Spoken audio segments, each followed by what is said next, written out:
Hello, Malaysia, India, the United Arab Emirates, Qatar, Saudi Arabia, Morocco, and followers around the globe. We are honored to have with us Tan Sri A.K. Nadan. A.K. is the founder of Everson Corporation, one of the biggest structural steel turnkey contractors in the world. He's Malaysian. Everson has successfully completed structural steel work for many iconic buildings, such as Burj Al Arab, the Tower 2 of Petronas Twin Towers, KL International Airport, the New Doha International Airport, and more recently, a world record and a landmark feat with the One Zaibel Tower in Dubai. Welcome, Tan Sri. Happy to see you here. Let's kick off. People are here and they are glad to hear from you how Everson is able to have 15,000 staff around the world and is today one of the biggest companies in the world. Tan Sri, you started off in the printing business and then tried to sell insurance, but you went on to become a contractor. Tell us more about this transition and how you have successfully done it. Thank you very much for giving me this opportunity to share with people at large, Chungwai, and I'm really honored. I started off in a very humble way over many years ago. In fact, I went into construction by chance. I was selling insurance prior to that, and I went in without any experience, but I learned the trade from the people whom I have employed and from the clients who have engaged me to execute and deliver projects. My first project was the Diabumi project in Kuala Lumpur, where we did some temporary structural steel work. And I got the job, but I didn't know how to build it. So what I did was look into the yellow pages and identified one structural steel company and gave the job to them to execute on my behalf. But I was there full-time managing. In the course of execution, the company found out that I know nuts about the project, the work. So they started taking advantage and making it very difficult for me. In the process, I made a good relationship with the supervisor. And he also sympathized and he didn't like the way I was being treated. And subsequently, I terminated the company, and in the process, I've already negotiated and asked that supervisor to join me. And so he came on board, and then with some workers whom he brought, and plus I've had some walk-in workforce, and eventually I got the job done. So in the early days, I spent a lot of time in the project site, learning the nitty-gritty of the trade itself. And I have a very creative mind, so I always come up with some ideas how to do it differently. So I always think out of the box. And those are all which help me to learn to develop and to progressively, step by step, elevate myself. Even when we were doing some projects, the clients used to take my ideas, but then they will put it in the right order with some of the drawings attached, and they will give it back to me and to go and execute and to deliver the job. So progressively I've learned, because one of the things which I learned from my early days is that if I want to do anything, I must know the technical aspect of the work itself. So I've spent a huge amount of time learning. So the first many years of my career, I spent all my time in the project side. So A to Z, I was doing from the getting the contract to execution of the projects, including the procurement and salary. It's like it was a one-man show. So it was a very interesting startup, and it's a good learning process which I went through. Tan Sri, what was it like for someone who had no knowledge, no experience, having to deal with engineers, architects, lawyers, and everybody on the construction site? Many years ago, when I was executing a project in Saudi Arabia, I was in a meeting interacting with a dozen engineers. And at that time, the sponsor of my company in Saudi Arabia was passing by, and then he just walked in and said hello, and after that he left. Subsequently, he came to Singapore, and at that time I was living in Singapore, and took him out for a dinner. So while having a drink, he did ask me, which university did I study? I said, oops, sorry, I've never gone to a university. I'm not an engineer. He got a shock. You mean to say you're not an engineer? I said, yes, I am not an engineer, but I learned the trade, so I can qualify myself as an engineer without a certificate. And they said, I saw you interacting with a dozen of these European engineers, and you are interacting, dealing with them. Is there something wrong with them or something wrong with you? And yes, how do you manage and handle all this technical people who are very highly technically, very sound? I just told him that I use my common sense, and I think out of the box, and I come up with ideas and ways how to deal, interact, and execute and deliver the job. He was really completely taken aback. So actually, if you look at it, I use a lot of my common sense and come up with some ideas.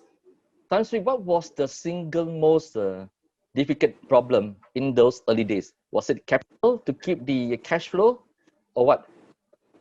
See, I started out with not much of money in my pocket, so funding was one of the biggest issue.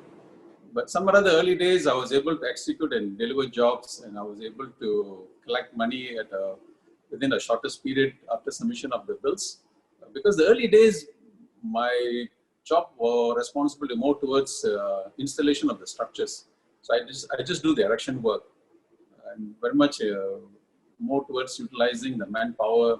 So the contractors, so the main contractors also know that I need to pay, so they also will pay me at a shortest period of time. So I was able to plow in and roll the money, and I was able to manage it reasonably well.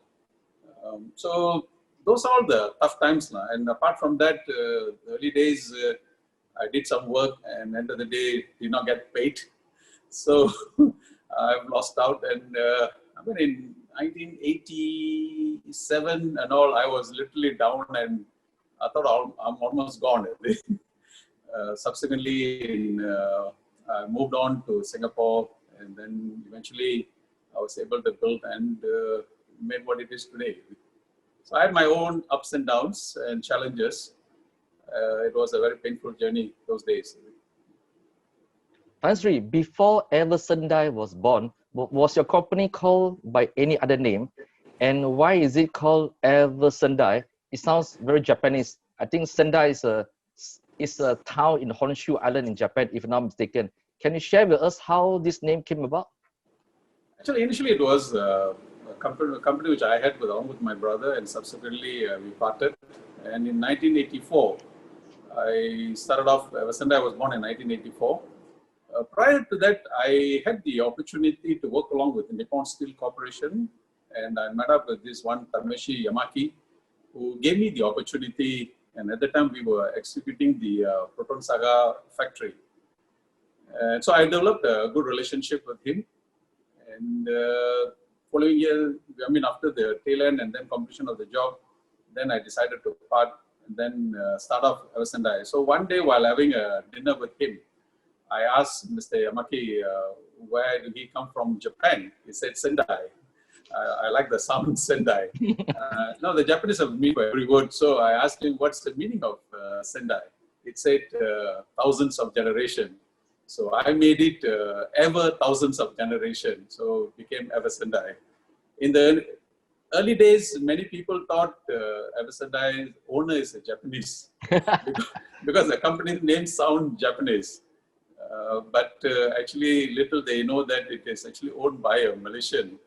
Even there was once a friend of mine who went and spoke very highly about me to some top officials in Petronas. And Petronas refused to believe that it's a Malaysian company, seeing the colorful track record. So he did come back and said, can I have your form 24 and 49 to showcase to them that actually it is a Malaysian. And I did give him a copy of those documents to prove that it's a Malaysian who's the shareholder and owner of the company. those are the early days now. Quite interesting.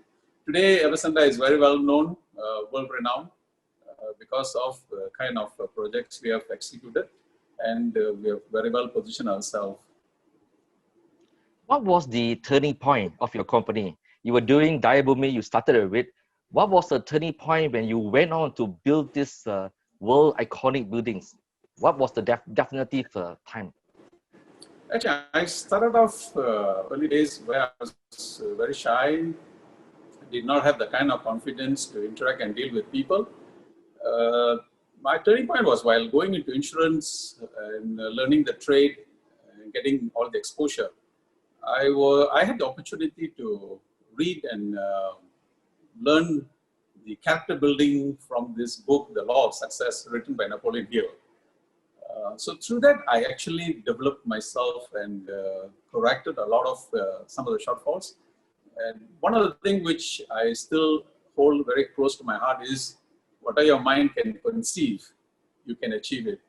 So at that time, I was riding a motorbike, and in the early 80s, the Mitsubishi Galant was a very popular car. So I went to the showroom, took the poster, placed it in front of the table where I used to read this book every day in the morning. One thing is I read and I actually implement whatever I read and I practice it. So within about 10 months, I bought the car. So I got to believe that actually it works. But then it didn't come easy, a lot of hard work. And so it really made me develop my character, my personality, and I was able to become a better person. So in the last many years, I have learned a lot of ups and downs, and during the ups and downs, I've learned a lot. And I always, whatever I learn, I actually keep it as an experience, and eventually I see that I follow it. The other turning point in my life was in 1988, where I moved into Singapore. That was my first overseas venture. And I went with empty pockets. I borrowed about 10,000 Sing dollars from my uncle, and from zero, I restarted again. I cannot forget Singapore, and the first project which I executed was at Singapore Indoor Stadium. Subsequently, in the process of working with the Japanese, I learned the Japanese work culture, which actually has contributed a lot to what I am. So to me, I feel that's another turning point in my life. And I can say that I'm one of the offsprings of the Malaysia Lukis policy. And the other is venturing into Middle East in 1996, which was a huge turnaround, which propelled the night to be where it is today. Because going into Middle East and establishing the business and executing all the iconic and landmark projects eventually has paid off in a big way. So I will contribute today. My greatest success is more towards the starting of my business in Dubai and focusing on the Middle East project. Tan Sri, you have 15,000 staff in over 9 countries, and that how do you manage this huge number of staff and keeping track with them across the globe? Managing business in different countries is not an easy task, but I'm blessed with very excellent and also loyal, dedicated employees. People have been with me for many years. I've got a huge number of top-level management staff who have been with Avasanta from 20 to, say, even there are people about 30 to 33 years still with me. And there are also a big number of people from 10 to 20 years and 5 to 10 years, quite a huge number of people. A lot of them, they stay with me for long term. It's because I care for them and I develop them. And quite a number of people who have come in as junior engineers. Today, they are either project managers or they are directors of the company. And even there are people who have become COOs. So I take a lot of pride and pleasure in developing and growing the people.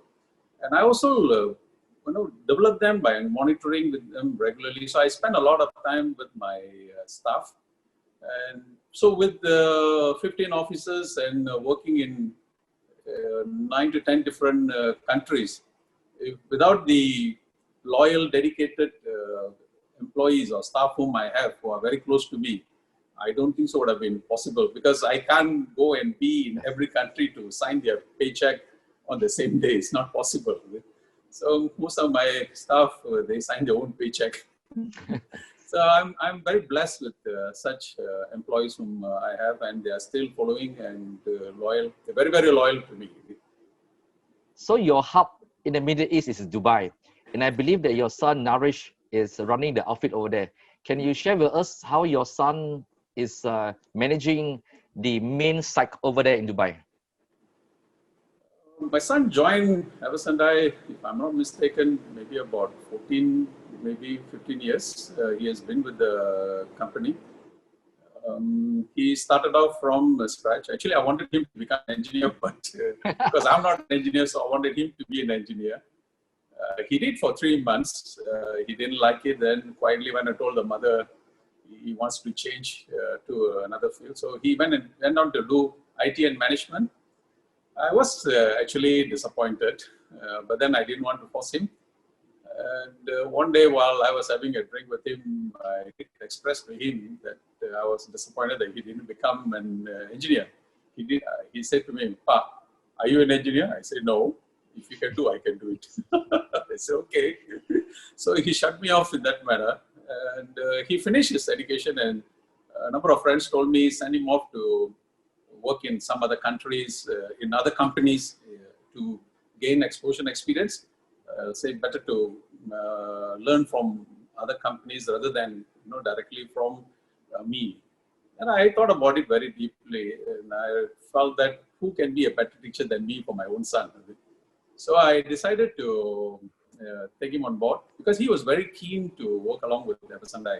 Because from young itself, when he was 12 years old, I've seen that he will take my name card, cut off my name, and then the managing director will be there, he will write his name. So subsequently, what I did after he completed his, he got his degree, I packed him, I gave 1 week holiday and then packed him and sent him to Dubai and made him to work with the workers and the staff in the factory. My staff have seen him growing from a small kid, and they used to come and argue with me, saying that I'm being unfair, cruel, not looking into the welfare of my son. I told them nothing doing, he has to learn. So I was very tough and firm with him for the first 1 year, 2 months. And subsequently I sent him to, there was an opportunity in Qatar, and then sent him to Qatar, then to India. So he spent 2 years in Qatar, 2 years in India, and eventually he went back to Dubai, and he has been living there with his family. And he is managing one outfit of the Avasandai group, which is the Avasandai Offshore, which focuses on mechanical fabrication. He has learned the trade, and he has started that. I started with this business, but he has developed it from ground zero to where it is today. He was able to market and position the company very well, except that the business is not making money. But I foresee moving forward, I think it should pay off. Because again, we started at the wrong time. But then business always got ups and downs. But he's a hard worker, very focused, dedicated and committed. It's just that I want him to learn more and develop, and eventually continue to run the overall group in a positive way. That's what I'm looking at. So I can see that he's shaping up. In fact, I wanted him to take over and to be the deputy to me for last year, what approved, but he said no, time is not right, because he want to take over after seeing my company, which he's managing. Once it makes profit, then he will take over. I said, okay. So we have left it there now. So he's working hard and developing himself to become better. So let's see how it goes towards the future. Sri, you pack off your son to India, Dubai. Your father packed you off to India at the age of 15 years old. Why did he send you at that tender age to India? I still couldn't understand why did they send me, but I think at that time, maybe some of the relatives, they were sending their kids to study in India.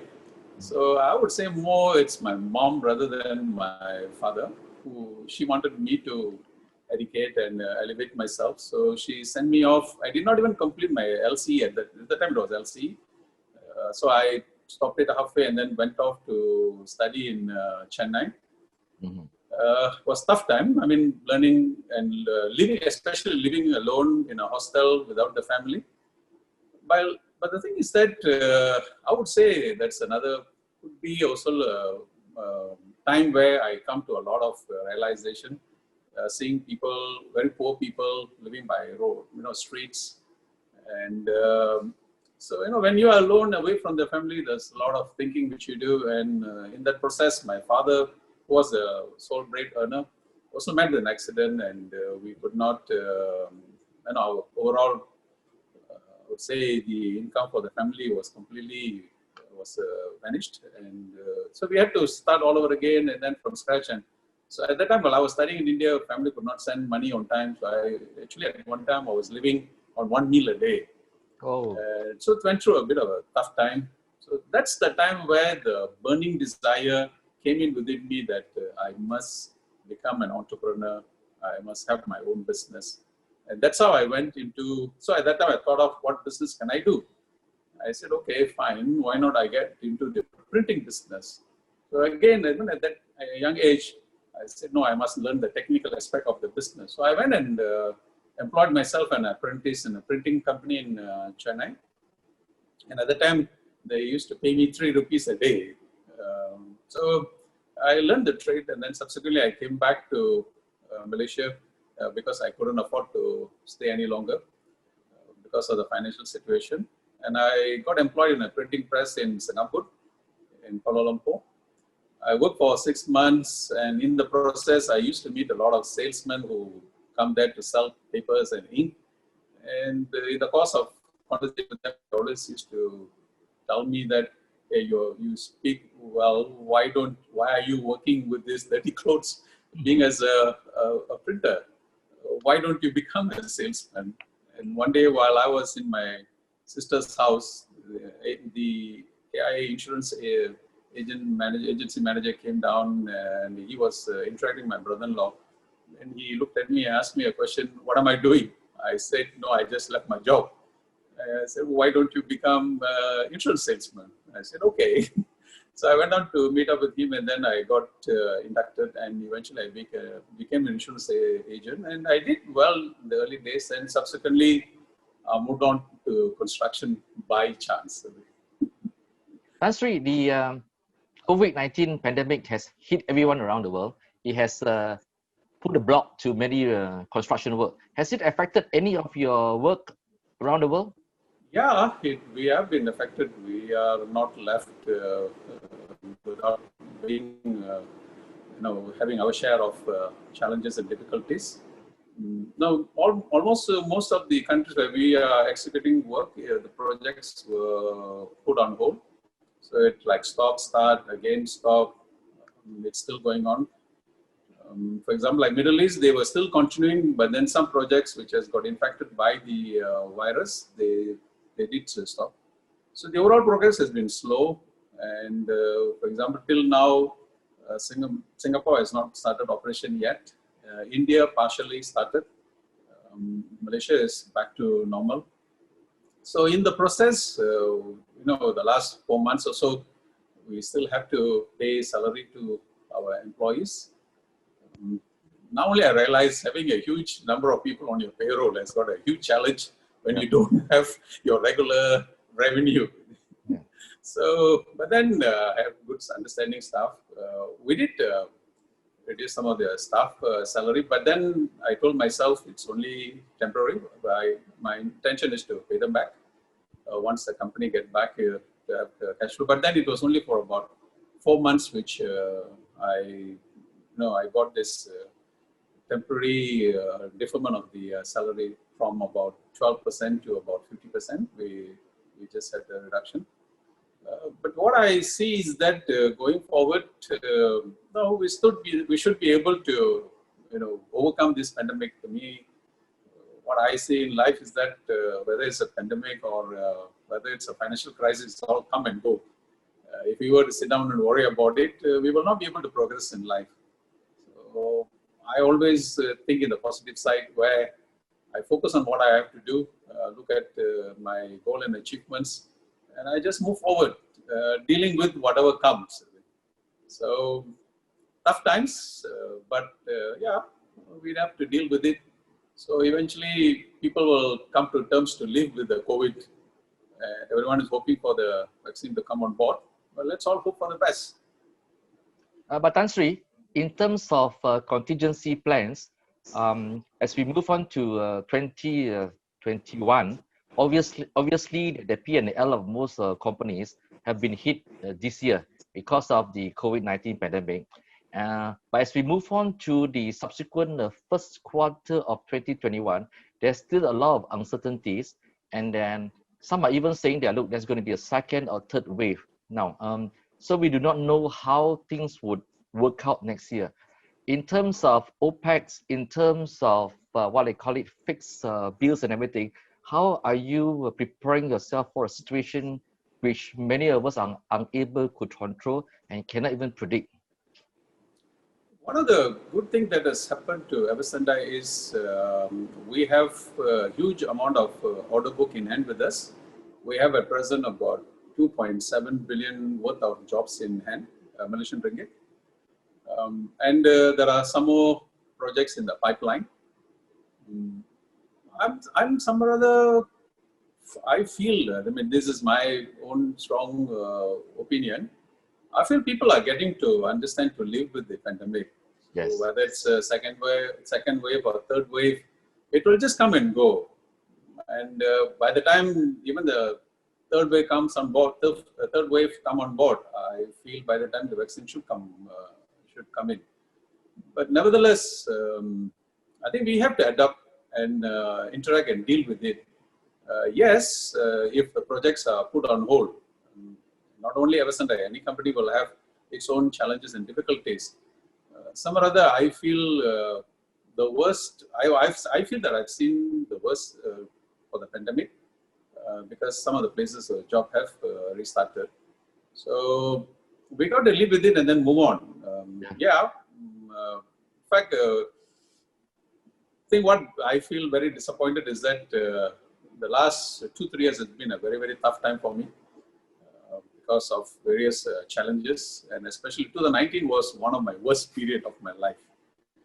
And came 2020 January, I was regenerated and I was feeling very motivated, highly charged, and I felt, wow, 2020 is going to be a great year. There came the pandemic and poured some.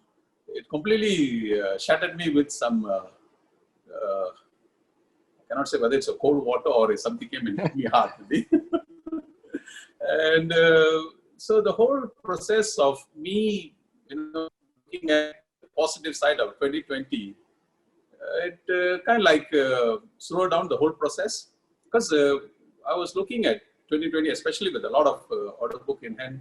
Because the beginning of the year itself, we had about 1.3 billion ringgit worth of new contracts in hand, and with the strong order book, and also we had this corporate exercise which were in place, merging my private company Wahana and Eversendai, and by the injection of the Wahana business, which is a good EBITDA of about 63 to 65%, all this should spike the Eversendai's bottom line. So with all that and with the other corporate exercise in place, the company should move forward and eventually should achieve much more greater going forward. That's what I felt. So 2020 and 2021 going forward was supposed to be a very, very good year for me.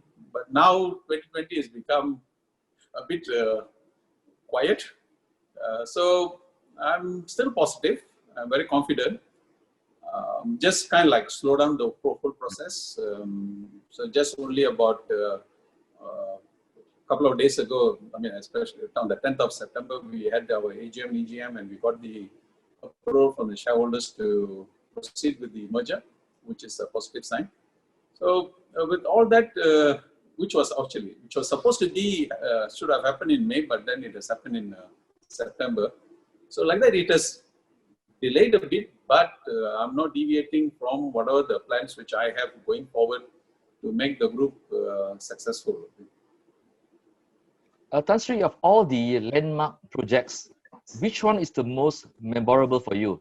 And which one would you like best? There are a few to mention. Actually, a lot.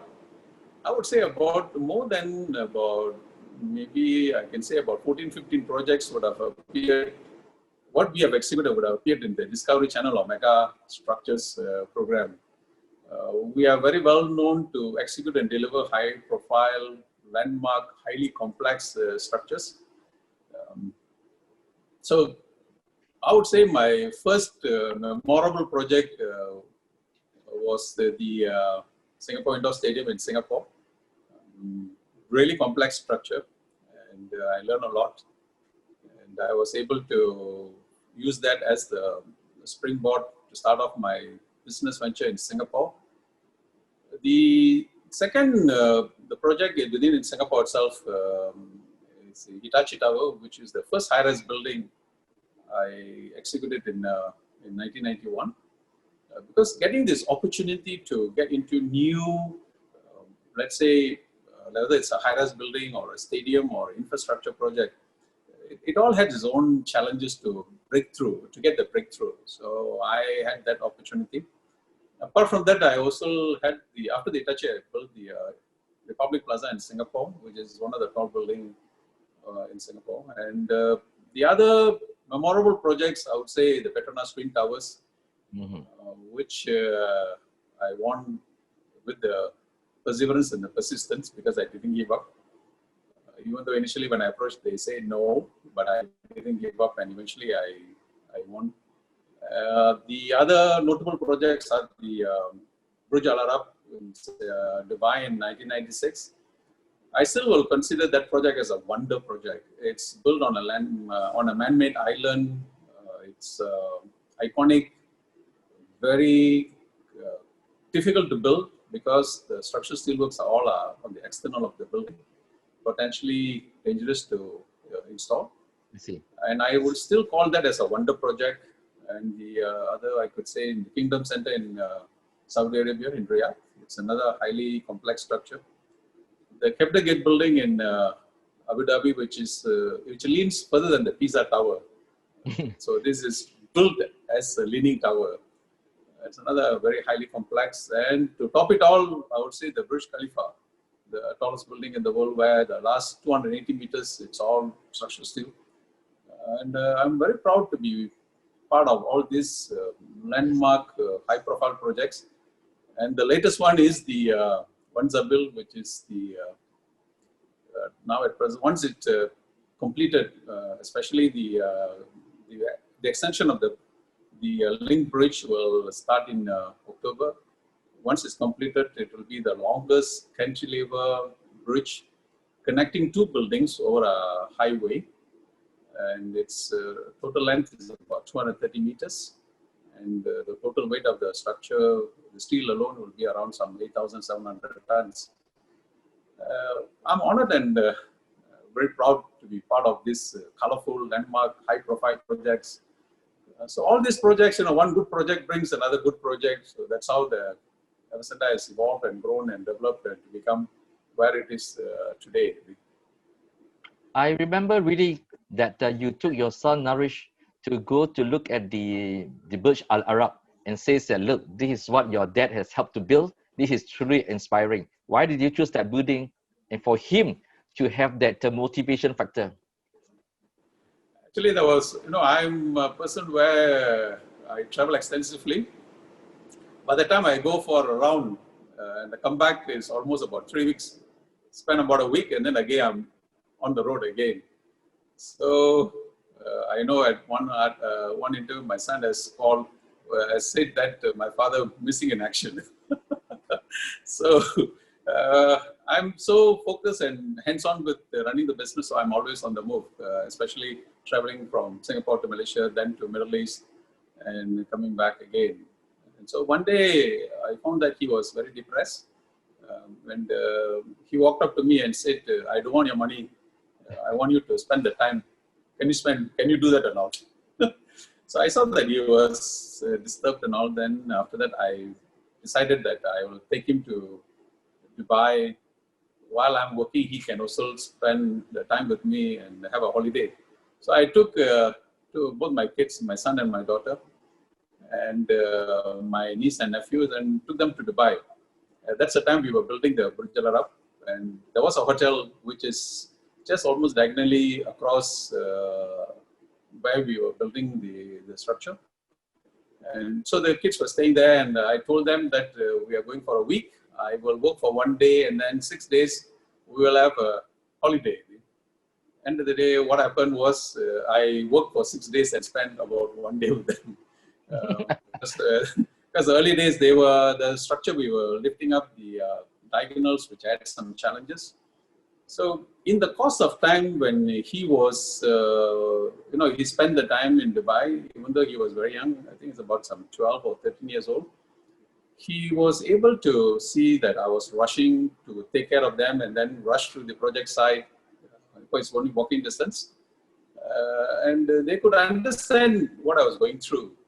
And even the day where I was flying back out of Dubai with the kids, I literally had to rush and then pick them and then race to the airport. One of my most memorable moment was when the flight was taking off. My son was sitting beside me, and he just hold my hand and said, "Pa, don't so hard to me." Wow. So, I mean, it's very touching moments. And so those are all the kind of time which I've gone through. And for me, it's one of my greatest regrets in my life is that I didn't spend that kind of time with my kids. But then, successful people always have to sacrifice. So, Yes. This is the sacrifice which I've gone through. When I look back, yes, I regret. But then when I look at the achievement and what the company has become, and also I have a much larger, bigger family. I've got more than 15,000 families to take care. So I feel one family, a bit of sacrifice is needed, no other choice. Tan Sri, I know that 2019 and 2020 has been turbulent for your company and other companies as well. Now, but looking forward, what are the plans that you have had for Eversendai?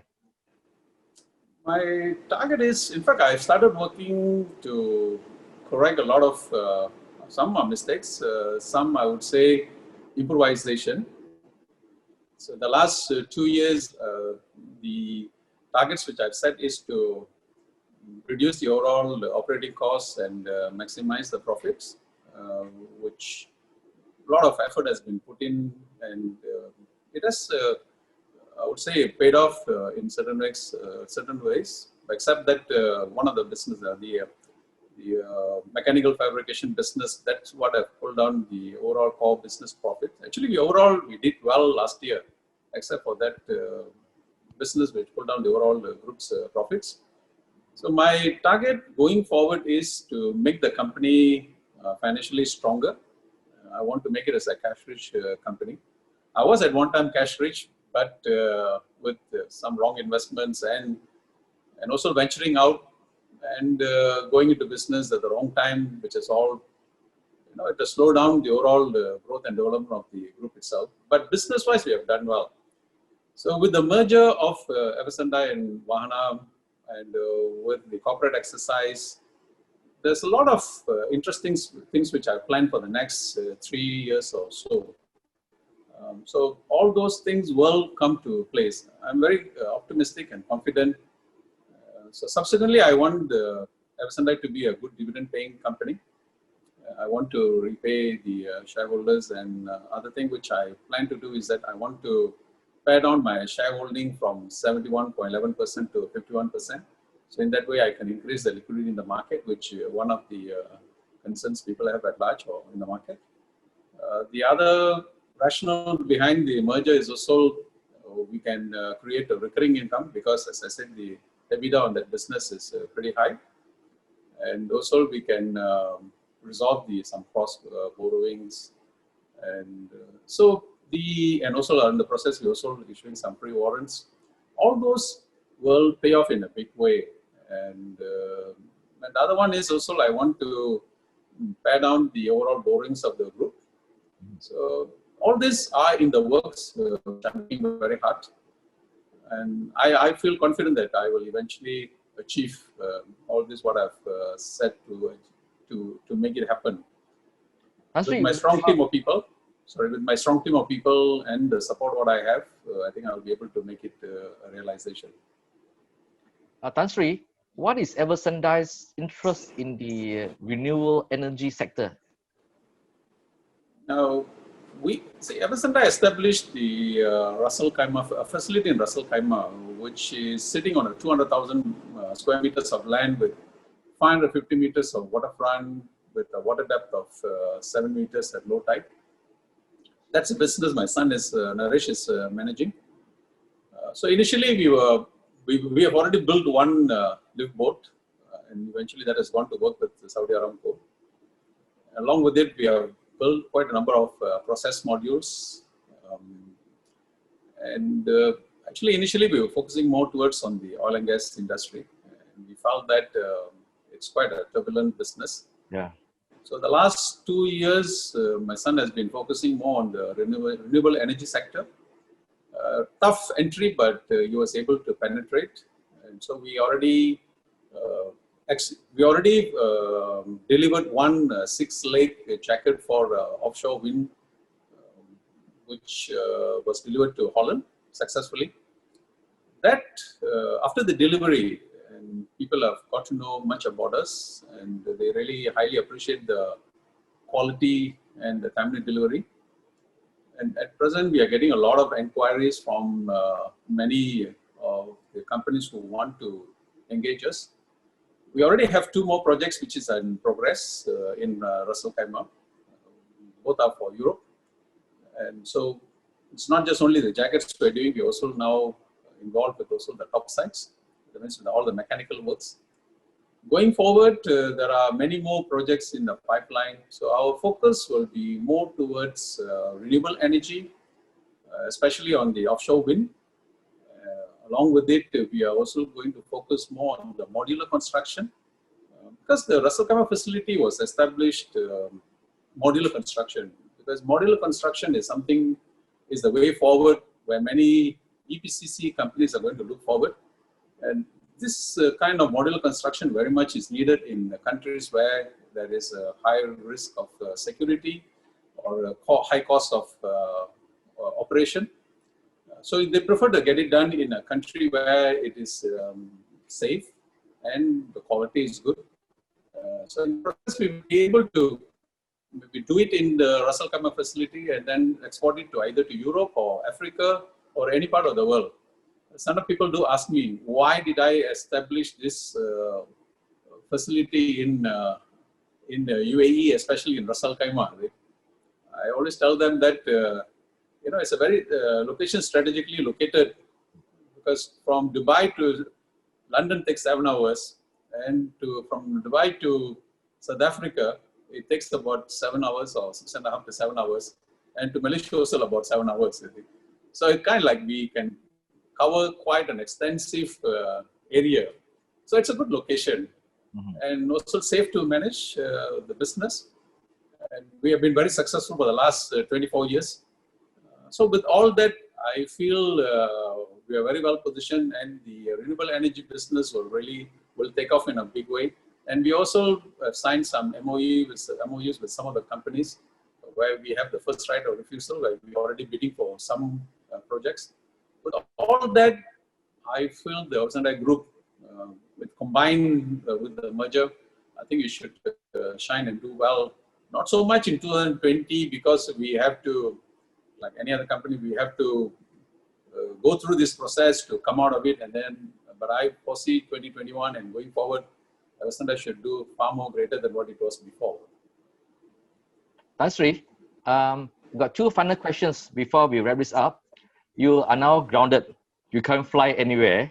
So how do you spend your time, and what have you been doing since the MCO? My wife is very happy because I'm grounded. But people who are not so happy are my grandchildren, because they are not able to meet up with us regularly. But I feel that this lockdown has done its own good. one thing which has also happened is that I was able to spend more time in Malaysia and do a lot of thinking, and also was able to spend also a bit of time on the merge exercise. So I feel the lockdown has got its own good. The only thing is that I'm not able to travel to spend time with my staff and also to meet up with some clients. But then now it has become a new norm where you interact and deal with people via video conference and like what we are doing now. Yeah. So I'm also getting tuned to that, now conducting meetings and even interacting with the clients on video conferencing and with my staff. So we just have to accommodate and accept these new norms and just deal with it as it comes and move on with life rather than cribbing about it.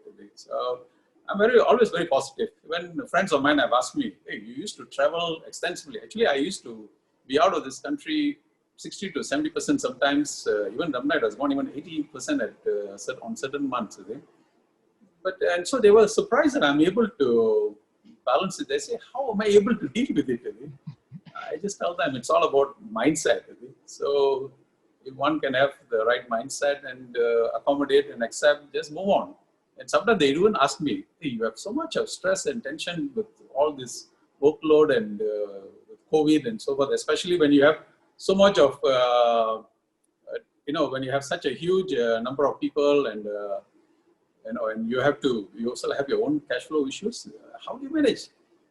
And I said, how do you manage the stress? I always tell them, I convert stress into motivation. Okay, AK, one final question. On behalf of many followers around the world, and also for myself, how can I grow up to be like AK Nadan and be a billionaire? What should I do?